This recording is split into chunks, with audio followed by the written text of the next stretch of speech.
សួស្តីអ្នកទាំងអស់គ្នាថ្ងៃនេះយើងមកតមេរៀនយើងបន្តទៀតដោយមេរៀនយើងថ្ងៃនេះយើងចូលដល់ចំណុច Orfiva មុន Pop E Orfiva មុន Pop E ដែលមានន័យថាពាក្យហើយនឹងវេយ្យាករណ៍ទី2នៅក្នុងចំណុចខាងក្រោមនេះគេនិយាយអំពីជា copy មួយតើអ្នកមានមុខរបរអ្វីOnu Narasaramiyo ហើយតើអ្នកជាជនជាតិអ្វី Iyaki Heposeo សូមធ្វើការសន្ទនាគ្នាឬក៏សូមធ្វើការនិយាយគ្នាឥឡូវយើងចូលដល់ចំណុចទី1ចំណុចទី1នេះគឺរូបភាពគ្រូបង្រៀនហើយនៅលើកណ្ដាលខៀននេះគេសរសេរថា Chaki Soke ដែលមានន័យថាការណែនាំខ្លួនហើយនៅក្នុងកឡោននេះអ៊ីរឹមឈ្មោះអញ្ចឹងឈ្មោះគាត់គឺឆងអារ៉ាហើយជីកបមុខរបរសុនសេងនីមជាគ្រូបង្រៀនគុកចောက်សញ្ជាតិហាន់គុកជនជាតិកូរ៉េហើយនេះជាទង់ជាតិរបស់ប្រទេសកូរ៉េយើងចូលដល់ចំណុចទី2ចំណុចទី2នេះអ៊ីរឹមឈ្មោះអ៊ីរីងនេះគេបាញ់ព្រួយមកម្នាក់ស្រីនេះគឺនាងឈ្មោះអ៊ីរីងហើយជីកបមុខរបរផាន់មេវ៉នមានន័យថាអ្នកលក់ឬក៏បុគ្គលិកលក់ហើយខាងក្រោមនេះគុកចောက်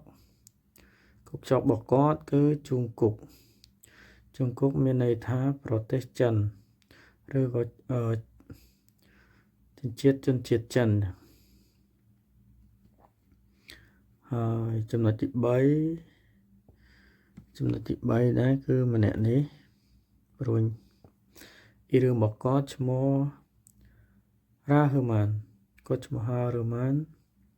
ហើយជាកបរបស់គាត់ខុងចាំងជីកវ៉ាន់នឹងមានន័យថាបុគ្គលិករោងចក្រ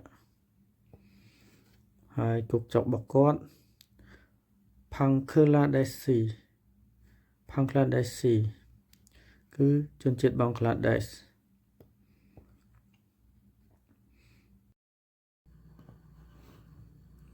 ហើយយើងចូលដល់ចំណុចទី4នេះអ៊ីរឹម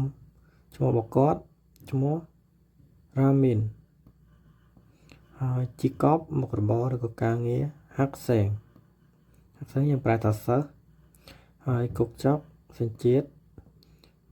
អ៊ីជីបធឺគាត់គឺជនជាតិអេស៊ីបហើយនេះគឺជា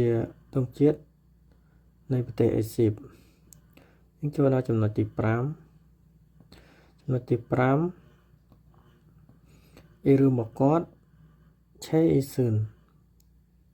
ចឹងគាត់ឈ្មោះឆេអ៊ីស៊ឺនហើយជីកបមុខរបរឬក៏ការងាររបស់គាត់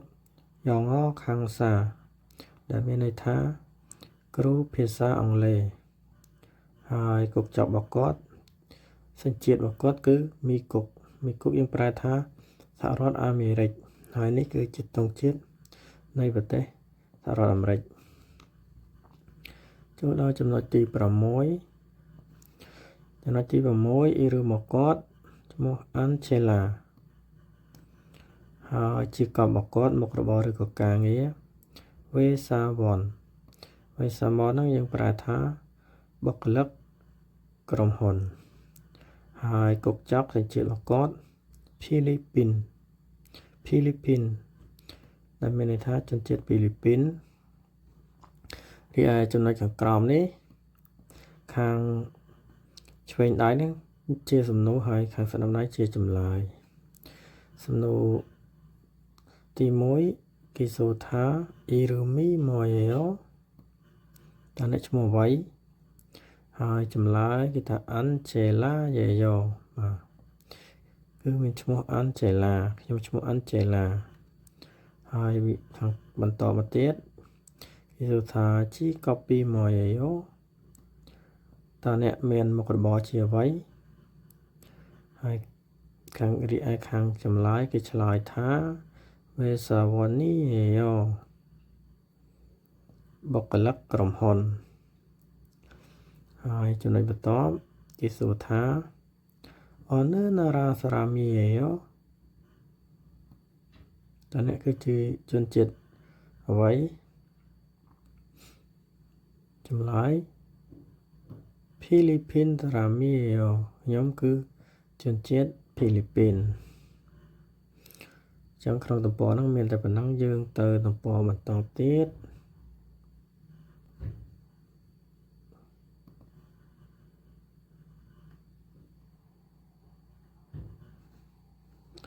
យើងចូលដល់ទំព័របន្តគេនិយាយពីម្យ៉ងសាបូកអ៊ឺនឺន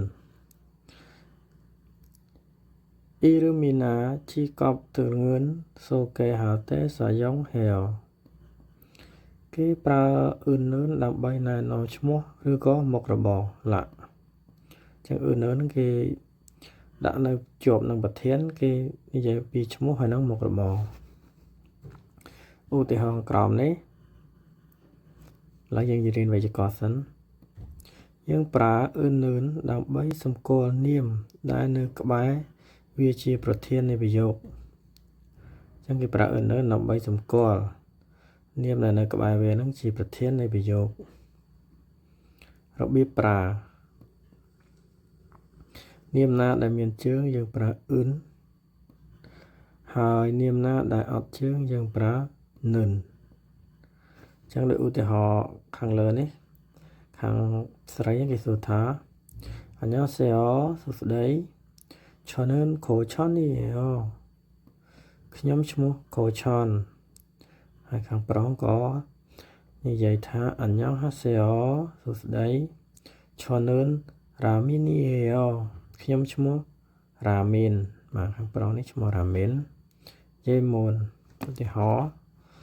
មានការហើយនឹងណាការសូកូឆនស៊ីនឿនឈូភូយោកូឆនស៊ីតើអ្នកគឺជាមេផ្ទះឬពាក្យថាភូជូភូនោះមេផ្ទះហើយណាឆ្លើយណែឆនឿនជូភូយោចាខ្ញុំគឺជាស្ត្រីមេផ្ទះដោយសារជូភូវាអត់មានជើងយើងប្រើជាមួយយេយោហើយខាងក្រោមនេះគីមសុងមីននឺលហាក់សេងងាយយោគេថាគីមសុងមីននឺលគឺជាសិស្សចឹងទំព័រហ្នឹងមានតែប៉ុណ្ណឹង